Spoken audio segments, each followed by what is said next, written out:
पहले आप हम पे मरते हैं, फिर हम आप पे मरते हैं। जब हम आप पे मरते हैं तब आप कहीं और मरते हैं।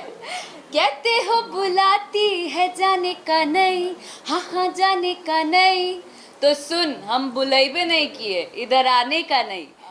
सबसे पहले तो तमाम दर्शकों को मेरा प्रणाम। और बिग बॉस की जर्नी बेहद बहुत बहुत बहुत ज़्यादा खूबसूरत रही है।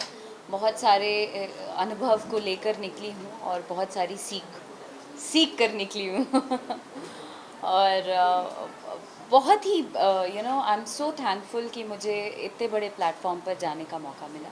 और आज ना ही सिर्फ बिहार, झारखंड, यूपी के लोग मुझे जानते हैं, पूरे भारतवर्ष में लोग मुझे जान रहे हैं और अपना प्यार दे रहे हैं। इससे बड़ी बात और इससे बड़ी उपलब्धि और कुछ नहीं। अक्षरा, कहाँ पर लगता है कि कहाँ पे कोई कमी रह गई, जैसे कि आपको लगता है कि आज हम उस शो का स्तर ले लेंगे? कहीं तो चूक हुई होगी। अदरवाइज ऐसे भी थोड़े ना बोड़िया बिस्तर लेके वहाँ पे जमने गए थे। किसी ना किसी को, इट्स अ गेम शो, आना जाना तो लगा ही रहेगा। मेरे ख्याल से यही सही समय था। इस वजह से मैं आज बाहर हूँ और कहीं चूक हुई होगी मे बी। बिग बॉस में जाने से पहले क्या सोचा था और जाने के बाद क्या होगा? बिग बॉस में जाने से पहले बिग बॉस में जाने से पहले खुद के लिए सोचा था। मुझे ऐसा लगता था कि सिर्फ 8 करोड़ आबादी जो है अपनी यूपी बिहार की, वो लोग ही मुझे अप्रिशिएट करेगी या जानेगी। ये एक तरीके से बाहर लेकर गई थी मैं कि कोई हो ना हो, बट ये लोग मुझे हमेशा से आशीर्वाद देते आए हैं और हमेशा मेरे साथ रहेंगे। बट ये चीज़ें बदली घर के अंदर जाने के बाद। पूरे पूरे देश के लोग देख रहे थे, पूरी आवाम देख रही थी। और ना ही सिर्फ ये एक एक जगह के लोग, पूरे भारत के लोगों ने मुझे बहुत पसंद किया है। और बहुत प्यार दिया है, इसके लिए आभार व्यक्त करती हूँ। सारी दुनिया आपकी दीवानी तो है, लेकिन बिग बॉस के में जाने के बाद जो पॉपुलैरिटी आपकी और बढ़ी है, वो कैसे देखती हैं आप? मैं कह तो रही हूँ कि ये मेरे लिए उपलब्धि है और एक तरीके से ये जीत है। मैं बेशक बिग बॉस जीत के नहीं आ पाई, बट हाँ, लोगों का दिल जीत कर आई हूँ और आगे भी जीतती रहूँगी, इस बात की आशा करती हूँ। आने वाले दिनों में और हमें आपको किस तरह के प्रोजेक्ट हम देखेंगे, क्योंकि आप जो भी करती हैं वो एक हमारे मार्केट में एक सवाल हो जाता है। तो आपकी तरफ से हम क्या कुछ देखेंगे? मेरी तरफ से अभी बहुत जल्द बी प्राक जी के साथ गाना आने वाला है, उसके अलावा गाबा के साथ। एंड मेरे खुद के गाने बहुत सारे आ रहे हैं मेरे ऑफिशियल यूट्यूब चैनल पर। और बहुत सारी फिल्में हैं। निरहुआ जी के साथ एक फ़िल्म है जो बहुत जल्द रिलीज़ होने वाली है। फिल्म का नाम है जान लेबू का। जी। तो ये जो जान लेबू है उसके बारे में अगर आप कुछ बता सकें कि ये मतलब शूटिंग क्या है एंड कब से स्टार्ट होगी? ये शूट हमने कंप्लीट कर लिया है और मेरे आने की देर थी। हमने डबिंग भी कंप्लीट कर लिया है और अब बहुत जल्द रिलीज़ होने वाली है। इसका ट्रेलर आ चुका है यूट्यूब चैनल पर और बहुत जल्द ये आप लोगों के बीच होगा। बिग बॉस के घर में फेमिनिज्म को लेकर बहुत कंट्रोवर्सी चल रही है। हाँ, उस पे आप क्या करोगे? फेमिनिज्म को लेकर कंट्रोवर्सीज तो बहुत ज़्यादा हैं, लेकिन वहाँ पे कुछ ऐसी भी महिलाएं हैं जो फेमिनिज्म के लिए खड़ी तो होती हैं, बट डगरा पर का बैगन टाइप्स, कभी इधर कभी इधर, तो स्ट्रांगली नहीं खड़ी हो पाती हैं। बट दूसरों को दोषारोपण देने में वो लोग सबसे आगे हैं। तो ये मेरे साथ भी हो चुका है। जिस दिन मैं निकल रही थी, कई सारे आरोप मुझ पर लगा दिए गए जो कि सही नहीं थे। कई हद तक गलत थे और मुझे लगा कि अगर मैं गलती मैंने की है या मेरे बातों से जिस परिवेश का भी थोड़ा बहुत असर होता है, जिस जगह से आप बिलोंग करते हैं, हो सकता है अलग अलग जगहों की अलग अलग भाषा है, तो शायद वो चीज़ें बुरी लगे। मैं ये नहीं कहती कि मैं एकदम सही हूँ।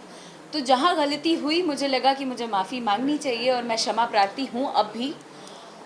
बट बहुत सारी महिलाएं वहाँ ये इतनी भी अपनी बातें जो कहती हैं, अक्सर अपने शरीर के अंगों का नाम लेकर गाली देती हैं और वो गाली दूसरों को देती हैं और उसमें भी फ़क्र महसूस करती हैं। तो ये कहाँ का फेमिनिज्म है, मुझे ये जानना है और मैं काफ़ी दिन से ये जानना चाहती हूँ। घर के अंदर भी थी तो मैंने ये सवाल किया था कि आप लोग आम भाषा में गालियों का प्रयोग करते हैं और अपने ही शरीर के अंगों का नाम लेते हैं। शेमफुल मेरे ख्याल से। अगर आप फेमिनिज्म की बात करें तो आपको भी अपना मर्यादा और अपना दायरा पता होना चाहिए। अक्षरा, कई बार बिग बॉस में आपकी लैंग्वेज को लेकर और हिंदी और इंग्लिश को लेकर भी इस तरह की काफ़ी बार उसको लेकर विवाद हुआ है, तो उस पर क्या कहेंगे आप, तो उस पर आप क्या कहना चाहेंगे? बिग बॉस एक हिंदी शो है कि नहीं? बिग बॉस एक हिंदी शो है और बिग बॉस जहां आपको 24 घंटे में 50 बार एक ही चीज़ बिग बॉस दोहराते रहे, आप हिंदी में बात करिए, आप हिंदी में बात करिए। तो अगर मुझे हिंदी आती है तो मैं क्यों नहीं बोलूँ? मुझे ऐसा लगता है कि हिंदी बोलने में मुझे फ़क्र है, मैं क्यों नहीं बोलूँ? आपको अगर इंग्लिश बोलने से आपकी हाई सोसाइटी और हाई प्रोफाइल आप व्यक्त कर सकते हैं अपने आप को, तो मैं हिंदी बोलकर अपने आप को उतना ही ज़्यादा प्राउड फील कर सकती हूँ और मैं हिंदी में ही अपने जज्बातों को रख सकती हूँ। तो मैंने हिंदी ही बोली, लेकिन वो कहते हैं ना, अपना ठेठ बिहारीपन और अपने अक्खड़पन से जाने जाते हैं बिहार यूपी के लोग। तो मैं अपने भाषा को लेकर चल रही थी, बट लोगों को मैं गंवार लगी कई हद तक। चूँकि मैं इंग्लिश में बात नहीं करती थी, मुझे लगता था कि अगर बिग बॉस के घर में है तो मुझे लगता है कि मैं जैसे घर में हूँ भाई, अपने घर के पहचान को लेकर मैं वहाँ गई थी और मुझे वैसे ही रहना अच्छा लग रहा था, पर कुछ लोगों को वो अच्छा नहीं लगा। तो वो उनका माइंडसेट है, मुझे फ़र्क नहीं पड़ता इन चीज़ों से।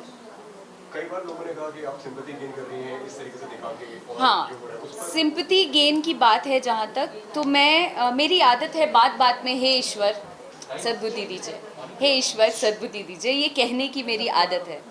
तो मैं ये बात बात पे कहती थी, लेकिन जब भी मैंने हे ईश्वर बोला है, ओ लो आ गई, अब तो ये सिंपैथी कार्ड यूज़ कर रही है। अरे यार, कार्ड क्या, जोड़पत्ती खेलने गए थे अंदर हम। हाँ, हम कार्ड खेलने गए थे। सो बात बात में वो लोग कोई ना कोई कार्ड और आरोप लगाते थे, जो कि मुझे अच्छा नहीं लगता था और मैं रिएक्ट करती थी। बिग बॉस में लव स्टोरी चलती है, तो आपको क्या लगता है कि बिग बॉस में मुझे फेक लगता है और मैं उनके लिए ना ईश्वर से प्रार्थना करना चाहती हूँ कि वो जब बाहर आए तो इसको अगर कंटिन्यू 1 महीने कर लें तो मैं उनको दाद दूंगी। ये जो आपकी जो मतलब जो हमारी बिहार एंड यूपी की जो लैंग्वेज है, सारी मैंने बिग बॉस ये ज़्यादा फॉलो नहीं किए, अपनी भी लैंग्वेज सिखाई आपने वहाँ पर जिस तरह से मैं बता रही हूँ, जितने दिन मैं घर के अंदर थी मेरे रंग में लोग रंगे हुए थे। जब भी हमसे बात करने आ रहे थे, हमसे हमारी भाषा में बात करते थे और यही एक तरीके से जीत है। और जहाँ मैं आप सम्मान और जनाब से बात करती थी, लोगों को देखा कई बार तू तड़ाक और एक दूसरे को गाली देना सब करते थे, लेकिन जब भी मेरे तक आते थे, अक्षरा जी आप कैसी हैं, अक्षरा जी आप क्या कर रही हैं, ऐसे ही आप जनाब से बात किया। और यही इस चीज़ की मैं शुक्रगुजार हूँ कि यही मैं हूँ और इसी रंग में मैंने सबको रंगा। तो जो भोजपुरी के जो सुपरस्टार हैं उनकी तरफ से आपको कितना एप्रिसिएट मिल रहा है, कितना वहाँ से सपोर्ट मिल रहा है आपकी लैंग्वेज में जो आप बोलती हैं, उस लैंग्वेज में अगर आप बता सकते? भोजपुरी में बहुत प्यार मिला लोगों का और दर्शकों के साथ साथ भोजपुरी इंडस्ट्री के जितने एक्टर एक्ट्रेसेस हैं उन लोगों का भी बहुत साथ मिला। और मतलब ये अलग बात बा कि घर के बाहर बानी तक केहू साथ नहीं खे देत, लेकिन घर के अंदर गई बानी तो जहाँ यूपी बिहार के बात आ गई तब तो साथ देवे के पड़ी, हंस के चाहे रो के देवे के पड़ी। तो लोगों ने दिया और ये मेरे ख्याल से बहुत ज़्यादा मतलब खुशी है मुझे इस बात की। बिल्कुल बिल्कुल, हम सब प्रेस वाले हमेशा तुम्हारे साथ रहो। एक्चुअली मैं जो बोलता हूँ अवधी आती है, हम अवधी बोलते हैं, तो इसलिए मेरी जो लैंग्वेज है अवधी है। तो सब कोई जहाँ भिन्न भिन्न क्षेत्रों से आए लोग अगर एक होकर लड़ सकते हैं, या किसी बिहार यूपी से गई लड़की को एक किनारे दरकिनार कर देते हैं, तो हम सब बिहार यूपी के लोग क्यों नहीं एक तरफ होकर एक होकर क्यों नहीं अपने लिए लड़ें। बिल्कुल बिल्कुल। सो आपके अंदाज में जो आपका फेवरेट गाना होता है, मतलब मैं एक्चुअली बहुत दीवाना हूं आपके गानों का, तो अगर आप फ्यू लाइंस सुना सकें अगर आप जाते जाते। कौन सा? जो आपका अभी ये गाना हिट हुआ है, इधर आने का नहीं, वो गाना गाते हैं। ये हमेशा गाते हैं। Thank you. पहले आप हम पे मरते हैं, फिर हम आप पे मरते हैं, जब हम आप पे मरते हैं तब आप कहीं और मरते हैं। कहते हो बुलाती है जाने का नहीं, हाँ हाँ जाने का नहीं, तो सुन हम बुलाइबे नहीं किए, इधर आने का नहीं। मैंने ना बुलाया इधर आने का नहीं, सुन मैंने ना बुलाया इधर आने का नहीं, हाँ आने का नहीं। और साथ ही मैं सारे दर्शकों को कहना चाहती हूँ कि अब तक जो भी छोटा मोटा नाम और मुकाम बना पाई हूँ, अपना आशीर्वाद अपना प्यार यूं ही बरकरार रखिएगा। और जाते जाते 2 लाइन कि मुझे इसका गम नहीं कि बदल गया ज़माना, मुझे इसका गम नहीं कि बदल गया ज़माना, मेरी ज़िंदगी है तुमसे कहीं तुम बदल ना जाना। Thank you so much, thank you, thank you, thank you, thank you, thank you so much. Thank you very much, thank you.